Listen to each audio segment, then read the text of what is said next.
Welcome to another Legend Lore episode of the It's a Mimic podcast, where you never know what you're going to get.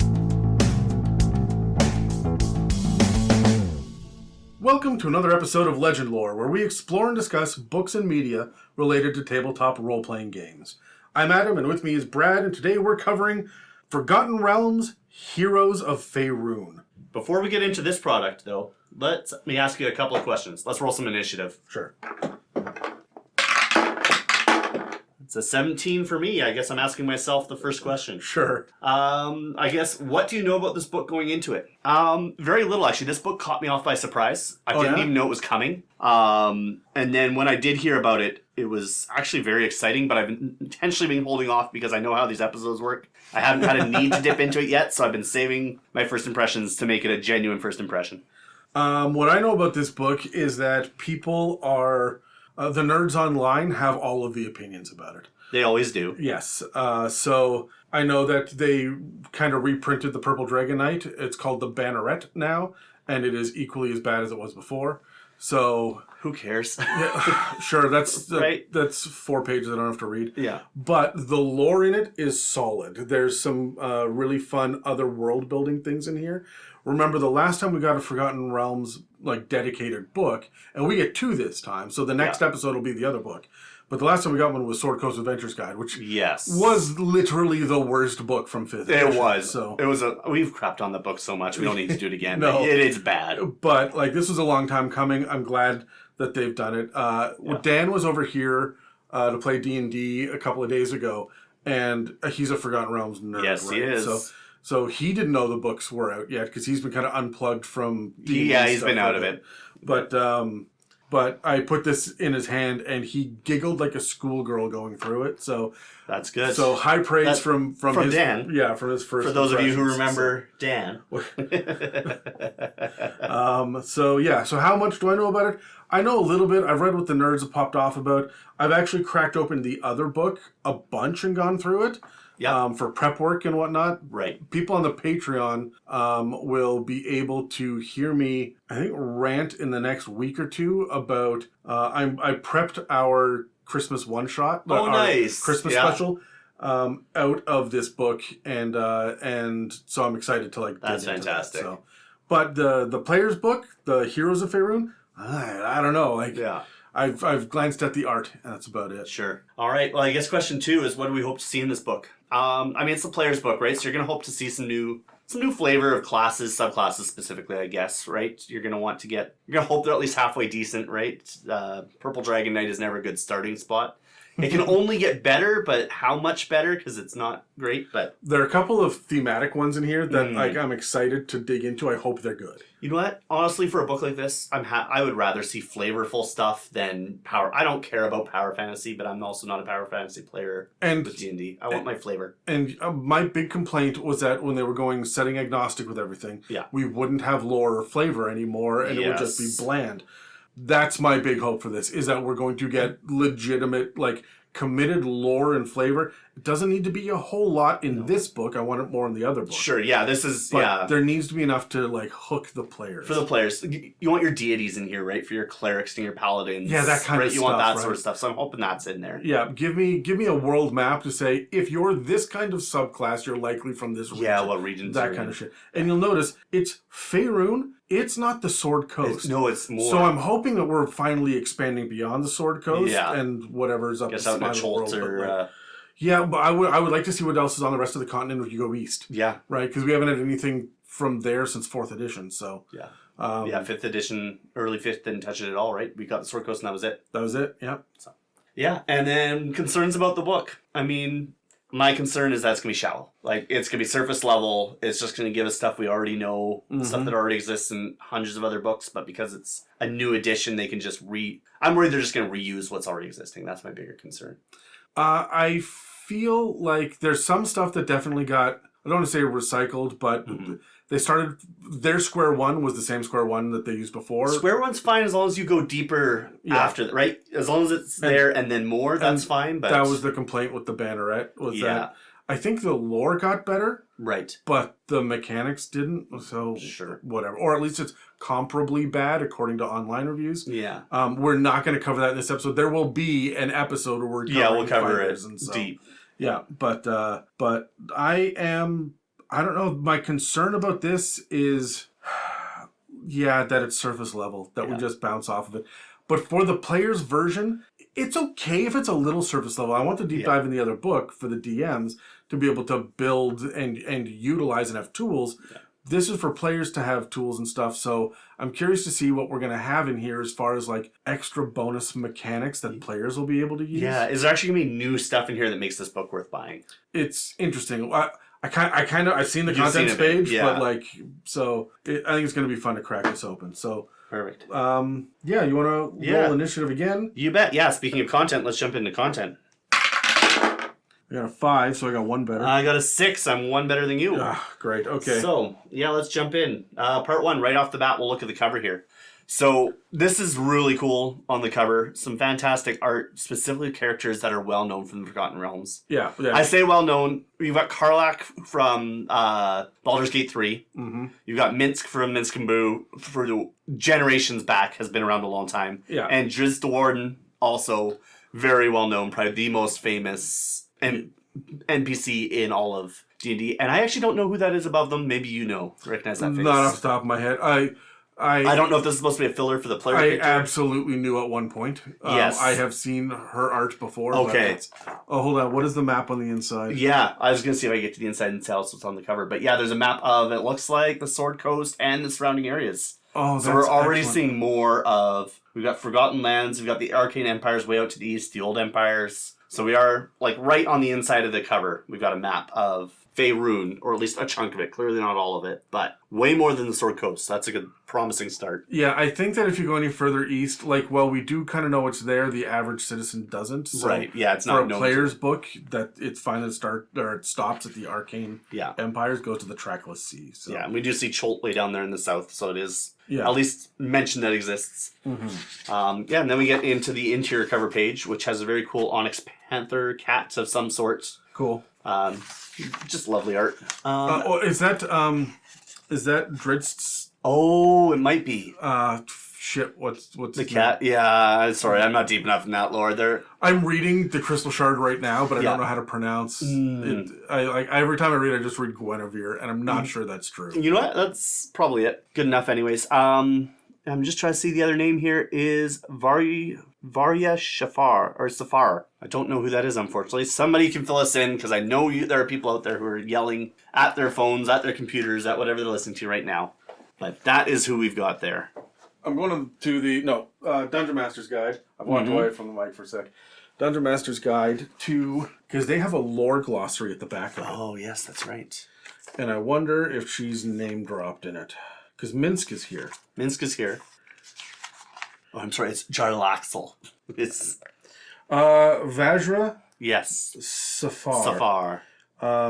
Is a human wizard in her mid-30s, making her the youngest person ever to hold the position of Blackstaff, the chief mage of Waterdeep, and the head of Blackstaff Academy, a school for mages. Several of the older and more seasoned mages of Waterdeep consider Vajra an upstart, but they are smart enough not to challenge her. As the badge of her office, she carries the Blackstaff, an artifact that holds the spirits of all her predecessors. So there we go. And there you go. So that staff is shown right on the cover as well. So. Yeah, I did know of the Mage of Waterdeep. However, I did not know that's who that was. Yeah, as a matter of fact, I have played Lords of Waterdeep many times, the board game, and so I recognized her, but I didn't. Yeah, it didn't click. Cool. There's also a picture here of the alt cover, which is very cool. I think I prefer the traditional cover. You know what? I said to myself after the Dungeon Delves, I'm like, it's not too late. Because I'm only 4 books in at this point. I could get the alt covers for me and just have all of these ones be the It's a Mimic ones. Right. And then I saw these ones and I'm like, there's not a consistent. No, it doesn't match. These two match each other. Yes. But there's no consistency to it, so I prefer the consistency on the shelf. So yeah, and you know what? Honestly, the traditional cover is stunning on this one. Yes. I really like the new art. Yeah. And I am remiss to say, that there is no Oh, disclaimer, because they're long gone. Yeah, they're long gone. They are no long more gone. disclaimers. I knew they were gone, but there's part of me that was just hoping because it was a throwback book that maybe they would include them, but no, they did not. I think the fact that it's not in this book tells me that they are well and truly dead, which is a shame. Table of contents we'll jump into.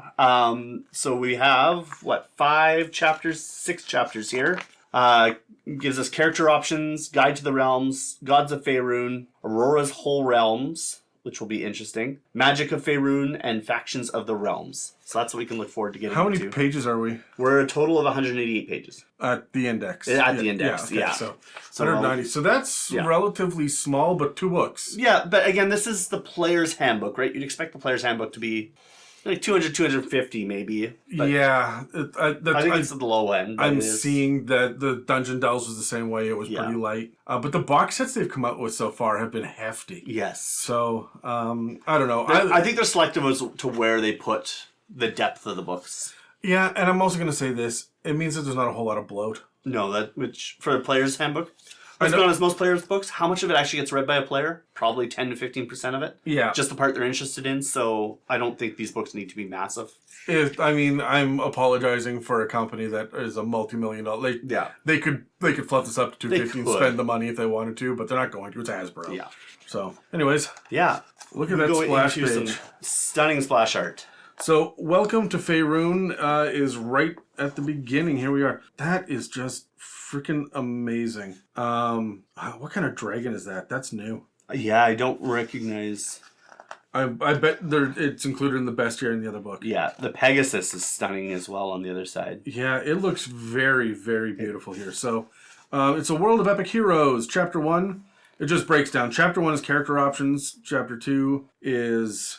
Guide to the Realm, Chapter 3. Like you said, this is just an expansion on the which is good, actually, because the titles themselves weren't really clear. Like, what is Chapter 4, Aurora's Whole Realms catalog? No adventure is complete within a wide array of adventuring gear. Chapter 4 provides an excerpt from the famed Aurora's Whole Realms catalog. So it's an in-world... Yeah. Okay, cool. Interesting. To help equip your characters with new gear. That's a cool way to do it, but it definitely was not clear, like, from the title, what was going to be in that section, so I'm glad they have this little breakout. Aurora was a former adventurer who outfitted heroes across Faerun, and the business she founded is now led by her descendant. Okay, and then the last one is Magic of Faerun. Oh, no, sorry, and then there's factions as well. You know what? Let me go through this just really quickly. Yeah. Character options. So that's your character building. This is where most of the players are going to live and breathe, right? Yeah. A guide to the realms to help you build your backstory. Mm-hmm. You said you wanted the gods in the pantheon. I'm glad to see it's here. It's 1/6 of the It's a good chunk. Yeah, I don't know by page count, but it's one of the 6 chapters. It's a dedicated chapter at least, right? It's not just and by the way. And then we have gear, and then we have magic, and then we have factions, so more world building. So fantastic. And then it gives you a little section here, other resources. No single book could include every detail of the Forgotten Realms. So it actually lists out some of the information from the other book that you can find in there. Which novels you should be reading, what video game you could be playing, what movies you should watch. That's cool. And a bunch of like early 5th edition books as well. Like Baldur's Gate Descent to Avernus, Icewind Dale. That's really cool that they're actually like throwing back to what we consider old books, right? Not current anymore. Well, backwards compatible. Yes. Yeah. So we'll see. The I'm gonna jump through character options too really quickly. So, okay. Here's the other thing that I was kind of annoyed with. It was when we got the player's handbook. It was all the lore for the species was just too light. Way too light. Yeah. And I said I need more information than this. I hope that when we get the campaign setting books, they will give us a little blurb for each one how it's different here than from other places. And sure enough, it starts off character species, the Aasimar, the Dragonborn, and like the little subtitles here as well, like dwarves, and then it gets into dwarven culture. It's only a paragraph, but it lists out the difference between shield and gold dwarves in a couple of paragraphs.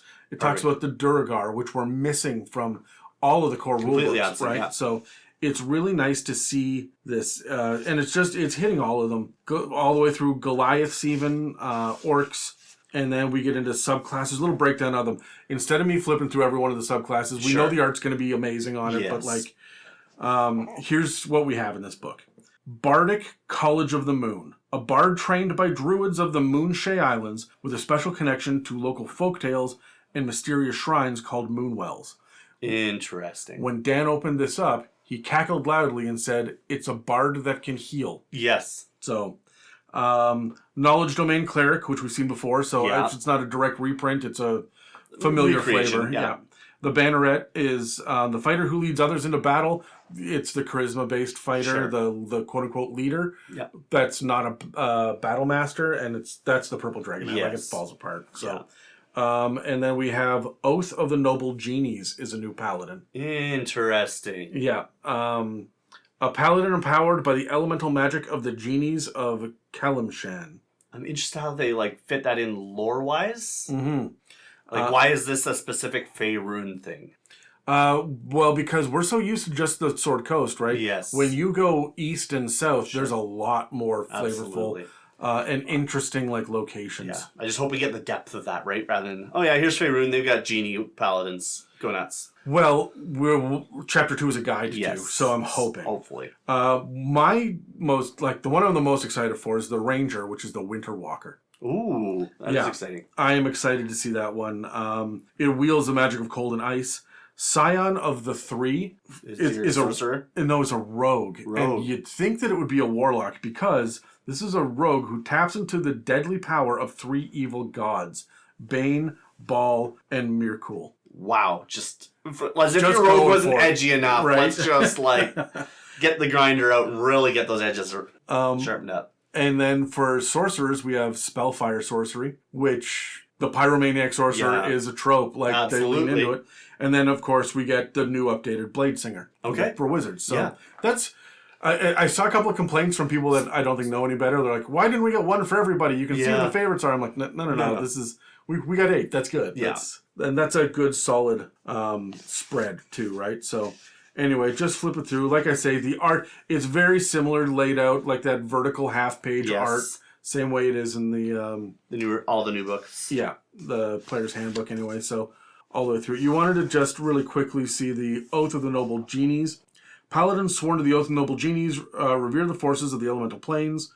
Through taking the oath, they draw power from the 4 different types of genies, and it lists them all. Yeah. Paladins who swear the oath often undertake quests that take them all over the realms and across the multiverse.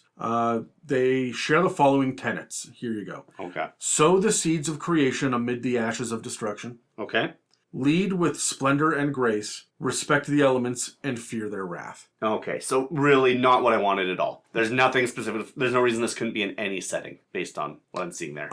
Let's wait and see. Let's see. Maybe something will come in for future chapters. But yeah.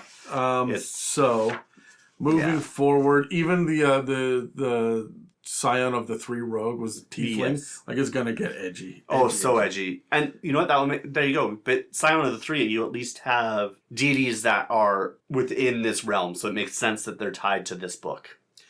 What is wild to me is that on page 27, that is an amethyst dragon. Oh, we have Drem Dragons in this book. I don't think we do. I don't think we do. Just a picture of an amethyst dragon, but if no it's backwards compatible, then they're just acknowledging Fizzbands, right? Yeah. So interesting.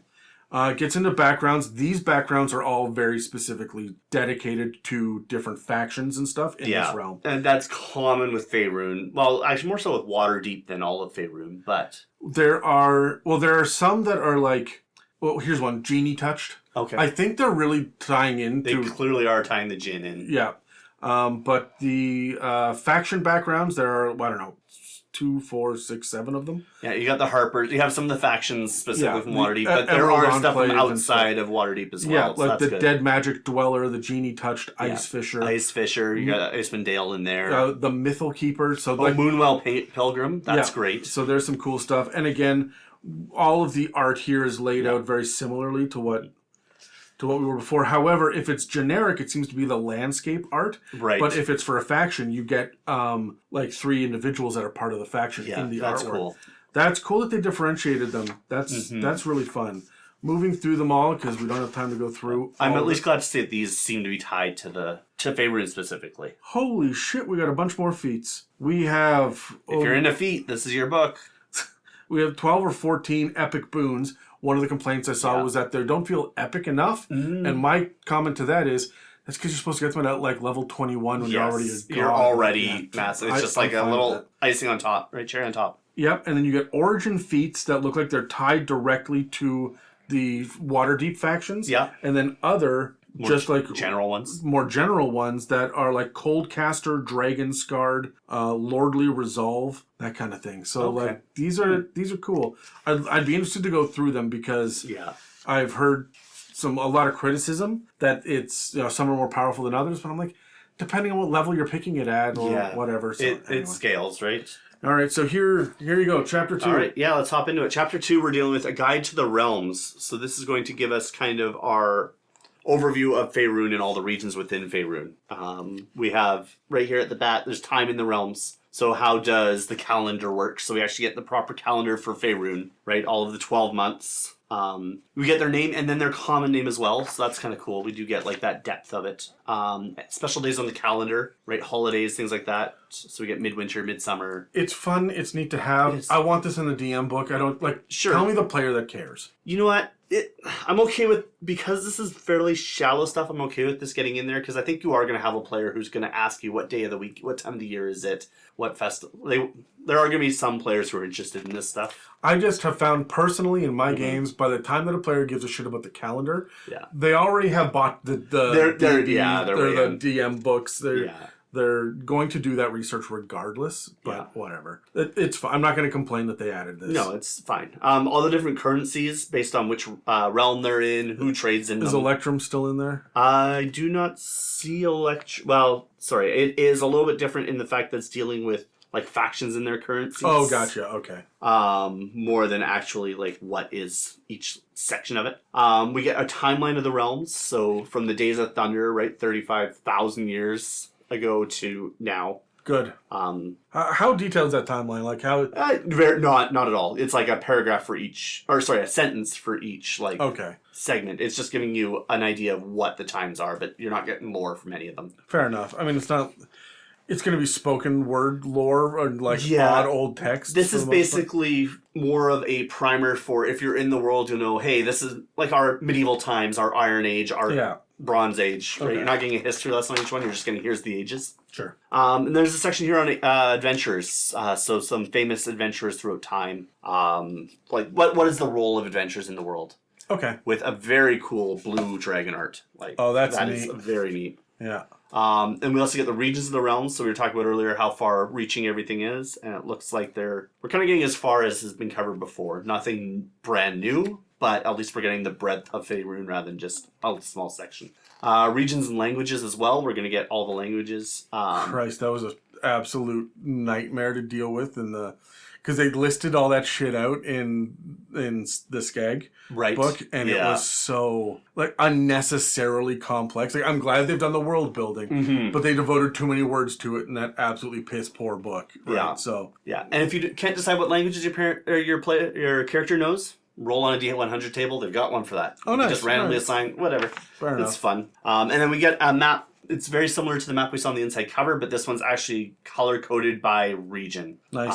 So I know that Chult is not listed. No, it's listed as Beyond, which is Okay. interesting. On the front cover on the inside, it was labeled. Chult was there. Yeah. And here it is just called Beyond. Lots of regions are called Beyond. Lots of regions are, probably inferring that they aren't really covered in this book. And then you actually do get a 1 to 2 page breakdown of each of those regions that were listed on that map. So we start here with Anarok. Sure. We get a glance of... so basically they give you a little section at the top that gives you an overview. So you get an at a glance, what the realms are within it, the languages that are spoken, major landmarks, and then what are the threats in there. Mm-hmm. So if you're going to set your campaign there, it at least gives you overview. At a glance, you know, hey, I'm interested in this or I'm not. It looks like we're actually getting, about 4 pages for that one. You know what? Noteworthy sites, what life is like in that area. Cool. Yeah. You know what? More is better. I'm glad they're giving us lore. Again, surprising it's in this book, not in the DM book. Well, it's good. 4 pages, that is ideal for players to be able to be like, okay, I understand that. And you know what? You can set your character, say, this is where my character's from, and you'll at least be able to build a story out of that. You'll know what major character the person that they are. Sure, absolutely. So it is good. I'm surprised that they have this much in this book. I would have expected a paragraph per. It sounds to me like I think each one of the subclasses comes from a different portion. Like the Winter Walker Ranger comes from obviously the north, Icewind Dale, right? yeah, Right. or the Glacier. I think the Scion of the Three might come from there. I think there's an evil one to the east of old evil magics and stuff.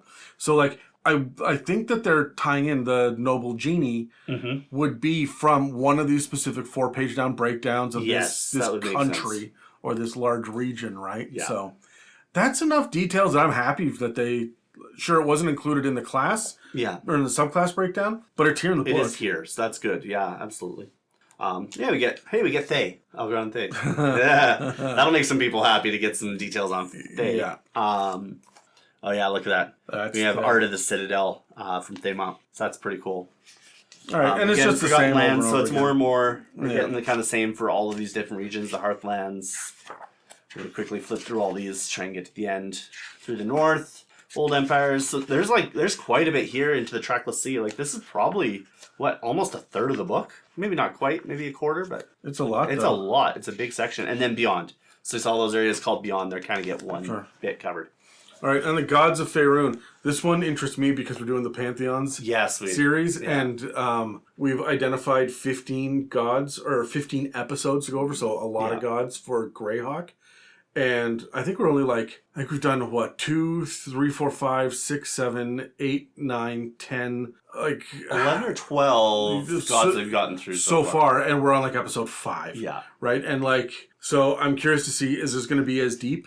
Yeah. Because there was almost no information in the Dungeon Master Guide. All of our research was done in online sources and previous edition books, right? So other places. Yeah, so it gets into forms of worship, new and foreign gods, dead and resurrected gods, the afterlife, religious institutions, temples and shrines, communing with the gods, priesthood, religion and the god. There's even a sidebar, gods and gender. The gods of the Faerunian pantheon are beyond mortal understanding and have no fixed appearance or gender. I caught that a lot in Greyhawk too, where they would swap their physical forms and things. So this isn't even that new, right? No. This has been going on for editions. Yeah, they're just blunt about it now. Then it gets into divine magic and then deities. Holy shit, that is a full page of deities. Yeah.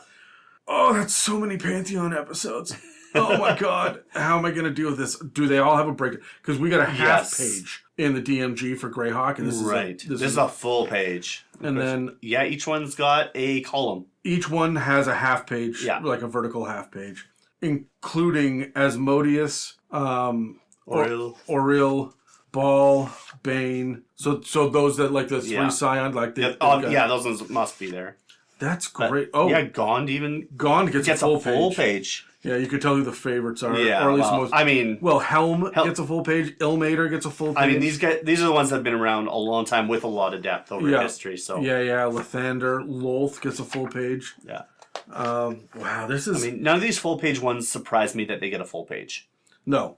God. And I'm also not seeing any half pages that I'm like, really? You only got half? I think it's actually, pretty well... Mystra gets a full page.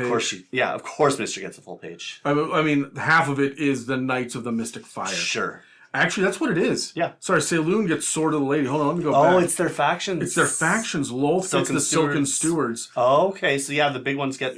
that's what it is. Sense. All right. So, the ones with some real, representation. Yeah. Shar does.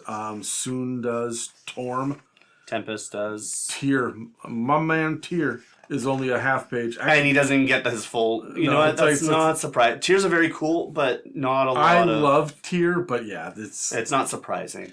And now, here we go. We're on page 128, and we're halfway through the chapter. Chapter 4. That gets us to Aurora's Whole Realms catalog, which starts with a cover that looks like the cover of a catalog. That's pretty. It is really pretty. And then we're getting images and names of items and their cost. So we're not getting their descriptions away. Is it a rough cost, or is it It's it's rounded 35 gold pieces, 250 for cover. Oh, but it's not like 300 to 700. No, it's like a set number. Fucking amazing. Yeah, like clothing sets and things like that. So this is laid out exactly like a catalog where you're getting a picture of the item, its name, and its cost. And then I bet you flip to the back of the section and give you the details. Yeah, there we go. Oh, there you go. So that's only a couple pages of that, and then we get into the actual equipment section. Here is where you're going to get the description of those items that you saw. A bright fungal cloak, that's kind of cool. A wind skiff, if you're so fortunate. That's fun. That is fun. So it's basically not Windsurfer. Windsurfer is the word I was looking for. Domestic Wonder. There's a bunch of really cool stuff. So you get like a section on mechanical wonders, basically machines that'll help you with different tasks. Cool. So yeah, it's a really short section. I mean, it's only a couple pages. You're not getting much here, but it's a bunch more gear. It feels like a supplement to the gear section. It very much does. And this is going to be like flavorful stuff. This is not meant to enhance your character power, from what I can tell from most of this. This seems like stuff that would be fun to have. And it'll be useful in exploration, but it's not going to power you. This isn't magic items. No, this isn't. So. No. And your prosthetic limb. 0 gold pieces. Oh, it's cool that we got that outside of Eberron, because it was an artificer thing before. So, cool. Clearly they have healthcare, and it's zero gold pieces for prosthetic limb. There you are. All right, into the magic of Faerun. Wow, that is some amazing art. Wow, that's actually really great. That's one of the that's a walking statue of Waterdeep. Of Waterdeep, yeah. All right, so we start off the weave, then how magic items work. Very short section. Spellfire is a raw energy of the weave. And we had a Spellfire sorcerer class. Okay. Yeah. Weave affecting magic, detect magic, dispel magic, anti-magic, dead magic, and wild magic. What is dead magic? In areas of dead magic, the weave is absent. Okay, all right. There's more to it than that. I'm going to move on.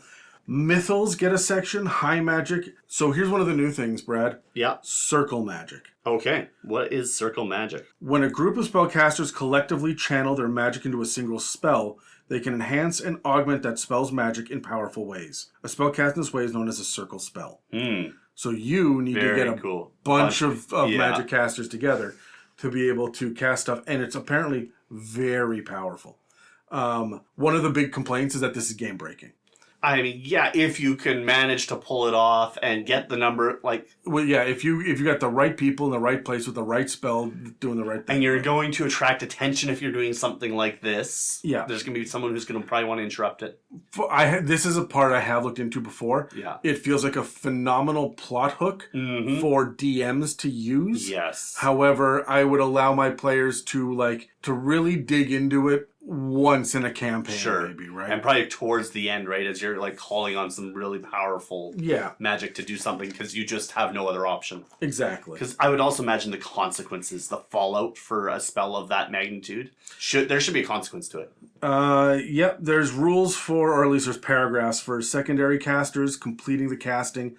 Spell failure, augment, distribute, expand, prolong, safeguard, and supplant. Yeah, okay. So there's a lot here to... Yeah. And then we get a bunch of new spells. Listriel's Mooncloak, Backlash, Death Armor. Yeah, there's some cool stuff here. Elminster gets a name drop a couple times in here. Holy Star of Mystra. Yep. Makes sense, we got spells from Mystra. Magic herself. Yeah, we got Spellfire Storm, and they seem to be, like I'm seeing level 3 and 4. It doesn't seem to be blowing the lid off. Okay, we have a 7 and 8 there, never mind. Yeah. A couple of 6s. There's not a lot here. There's only 6 pages maybe? Yeah, not a ton. No, but the chunk of this book. Oh, there's a map at the back. I didn't even notice. It is. And I never ripped them out, so it will live there forever. Chapter 6. Chapter 6, we're going to get into the Factions of the Realms. This is one section that fascinates me, specifically Waterdeep, right? Yeah. The whole thing about Waterdeep is their factions. Yeah. So getting some flavor on that would be fantastic here. It just starts out, we get basically faction descriptions. We have 1, 2, 3, 4, 5, 6, 7, 8 factions listed out here with just a sentence each. But it's like the Harpers and the Emerald... No, it's not. Sorry, the Harpers are there. Yeah, Cult of the Dragon, Emerald Enclave, Harpers, Lord's Alliance, Order of the Gauntlet, Purple Dragon Knights, the Red Wizards, and Zentarum. Okay, so the big ones. So the big ones. Yeah. But there's a lot of factions that aren't here. That's true, but there's not a single name there that I don't recognize. No, the big one. All of them there should be there. And it's interesting. It actually gives you at the bottom here a table of the faction and their attitudes towards the other factions. Mm-hmm. So who's friendly, who's hostile, who's indifferent. So at a glance, you can just pull it up and immediately know. And then, you get a breakdown for each of those factions that I listed. So you'll get a list of their goals and activities, what their leadership structure is like, their organization is like, what sells, how they recruit. Fuck, the art is good. We might have to start doing lore episodes honestly, again. This book specifically looks like it's calling out to it. Yeah.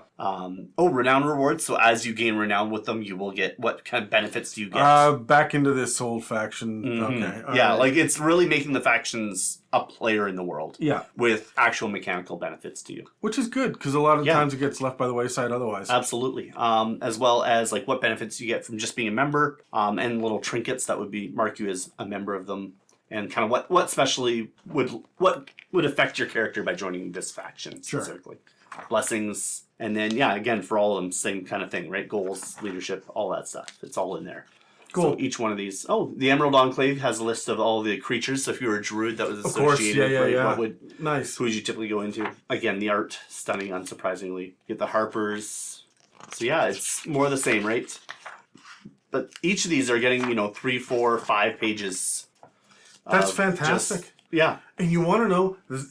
That's the right amount. If you want more, there's online sources. Sure. You can go talk to forums and absolutely. But like for a player's hand or for a player's, this is a player's hand. This is a player's handbook. So for something like this, no, this is perfect because I could. It's the info that you need. Yeah. And at no point does it feel like a dense ass textbook that's going to intimidate people. No, right? There is just enough here that if I wanted to actually add a faction to my character. Yeah. There's enough here that I could get going and know what I'm building and know what I'm getting into. And understand the questions to ask a dungeon master and understand what to Google as well. Like so many players would not bother with factions, but I think as a player, if you look at this is so easy to parse. They'd be like, oh, maybe I will add a faction because I get some actual cool stuff out of this. Yeah. It'll help fill in some of the holes in my backstory that I might not have. And it'll give my DM something to play with. No, very cool. This is, you know what? I'm going to go out and say it right now. This is my favorite section of the book. I'm not surprised that this is my favorite section, but... And then, we get into our index. The Gazetteer, I never know. Yeah. But that's always my favorite part of the book. Right? Oh, that makes sense. No appendices? No appendices. Nope. Just do an index and then the map. And then the map in the back. All that will never be removed. Nope. Lives there forever. Rip. God, don't you dare. All right. All right. Well, let's grab our dice one more time and we'll get into our impressions, see what we have to say about it. All right. Okay, I finally get to go first, which means I'm talking to myself. Perfect. It always goes exactly the opposite of how I want it to go. So, what are your overall impressions of the content? Oh, God. I'm always surprised every time this question comes up, and I write the fucking breakdowns. So, my overall impression of this book is that it is a solid endeavor for what players will want to play in the Forgotten Realms. If we are no longer treating the Forgotten Realms like the base, standard Dungeons and Dragons place to play, and this is just, hey, we're gonna do Icewind Dale, or we're gonna go do Waterdeep or something. Yes. I want to pick up this book and flip through it and see what's in here for me because it will help me figure out the setting a little bit more. A lot of people don't like the fact that they're split into 2 books. Yeah. Because, I don't know, they like the idea of you spending the one slightly higher dollar amount for all of the content. Sure. But being able to hand this to a player to walk away for a week and come back, that feels really good to me. This does feel, I'll piggyback on that because this feels like a player's handbook, 100%. This feels like if you knew you were going to be playing in the Forgotten Realms or a specific area of the Forgotten Realms, you would hand your players this book and a player's handbook and say, here's what you got. And I would even say, class, all of like your class and your species, pick it out of the PHB. Everything else, you're going to come to this book. Yeah. And this would be a supplement that would also overwrite some of the stuff that's in the main player's handbook. Yeah. Because it is setting specific. It's a very good setting specific addition. You could not use this without the PHB. You're right. I'm very, very curious to see if it's consistent, cohesive all the way through. Like, if I am reading about the noble genies, and then I go to that section and I read, like, are all of the details with the origin feat and the backgrounds tied into it? Like, do they all sync up nicely? What does that we just skimmed through this, right? We didn't get first impressions only, right? But it seems to me like we're heading in the right direction. The other thing that I'm still seeing, and I do appreciate, is the fact that it still looks like the artists and the writers are working together and not doing one and then handing it off to the other to figure their shit out, right? Yeah. So I don't know. I'm a big fan of the content of this book. It is beautiful. I'm going to dig into the complaints and the mechanics and stuff in a future, but for now, I love it. Yeah, at first glance, like as the once over, it's a good looking book. So, how do we feel about the artwork? I mean, it's beautiful. This is great. I feel like it's not AI at all, and I feel like it. I don't think so. Well, if it is, they're screwed because we get a lot of like gear and backgrounds and items and emblems and logos and stuff because we're dealing with factions and gear and stuff. But there's enough other like half-page splashes of action sequences and art and like settings. Yeah, and I really do love it, and it feels consistent.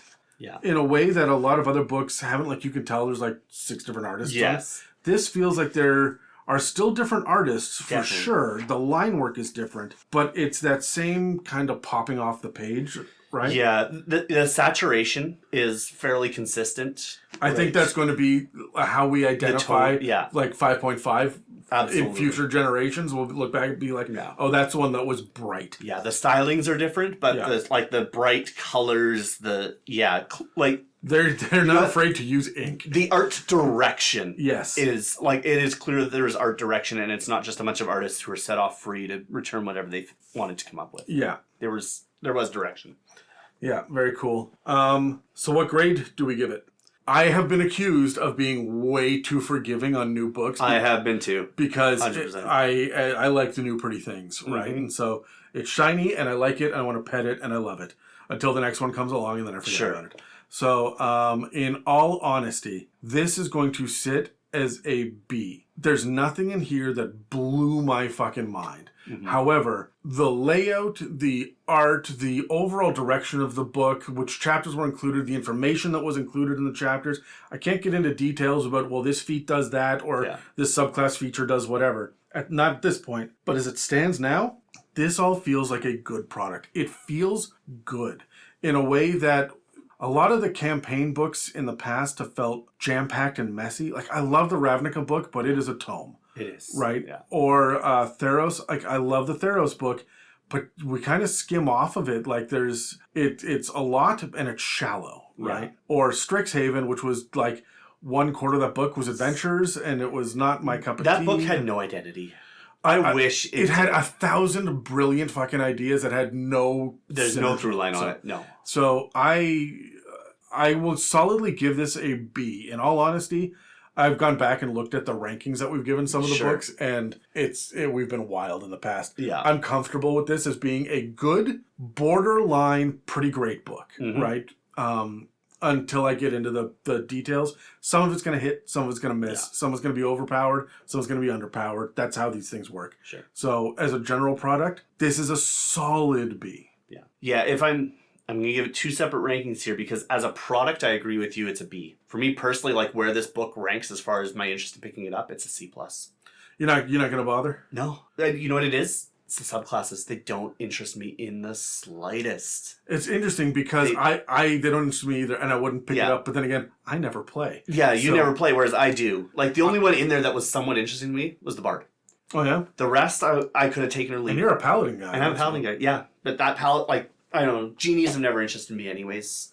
Like they're fine. It's just it's not how it's not how I'm going to interact with the world is through genies. That's fair. And I'm not sure it is genie specifically. Yeah. I think that it is like you've been inspired by them in your backstory, and it's but you're dealing with the elements, and that also has never. But like, the book itself doesn't inspire me. That last section again on the factions was great, and the deities were also great. And there's a lot of things to like about this book, and the gazetteer. But again, all of that stuff is lore. Yes. That's why I'm attracted to it. It's great for that. The items and the magic and the like, all of these are the things the players are going to dig into. And I'm sitting here as a forever DM going, sure, yeah, that sounds cool. Did you see this section on the population size of them? Yeah. The other thing, are you going to play in Faerun?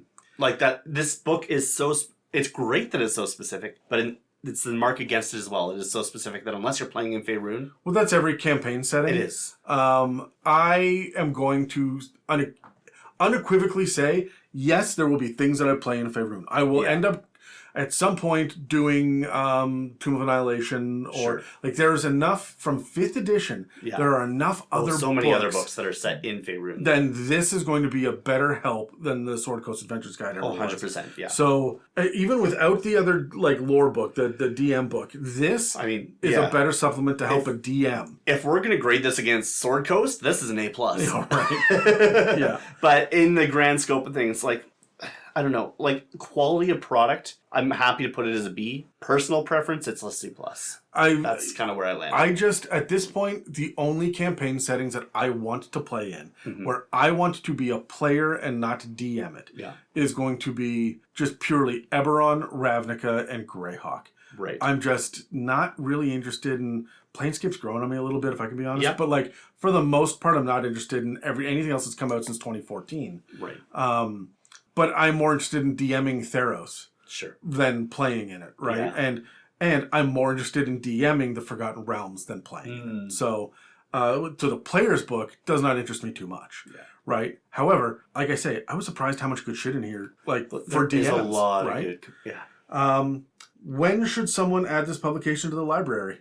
When you're going to play in the Forgotten Realms, right? Realistically, and if you have a backlog of other adventures that you still want to play, because we are still technically backwards compatible, whatever lore is in this book that clashes with previous books, this book will overwrite it, right? And that's just how it works. And but I wasn't getting the impression that this is rewriting any info. No. It's either adding to it or restating it, right? So putting it all in one place. Yes, and again, that's my complaint, was the Baldur's Gate book had some information about Baldur's Gate, but you didn't really play in it, right? Yeah. The Waterdeep books had information about it, but you were in a very like narrow, railroaded adventure.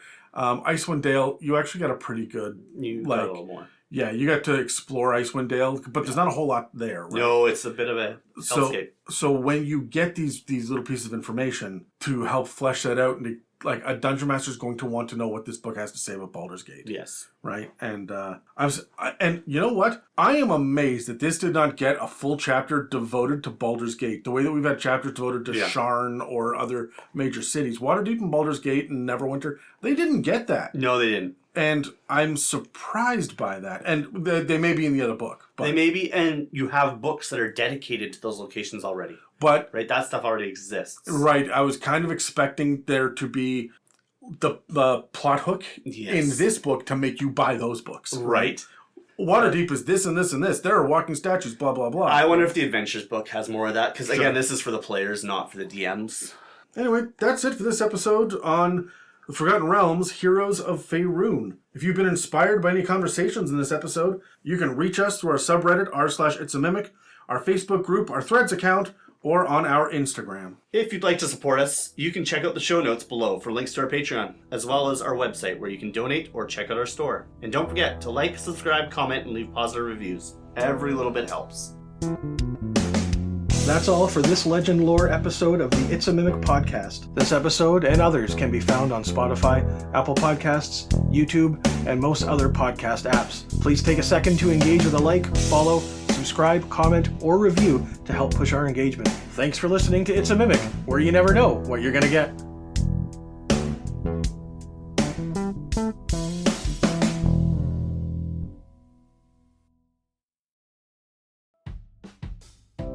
If you'd like to support us, we have a store with some merch and a donate button on our website, itsamimic.com. You can also head to itsamimic.com to find a comprehensive episode guide and more information about the show. We do have a Patreon, which not only offers access to our exclusive Discord server, but also hosts over 100 episodes, including a variety of bonus episodes covering topics like 5th edition book reviews and the campaign builder, spells and gods, fae, homebrew inspiration, and even the Blood War. If you'd like to submit any mailbag questions, please reach out to us through any of the social media links in the show notes of this episode, or send us an email at info@itsamimic.com. This has been an episode of It's a Mimic, where you never know what you're going to get.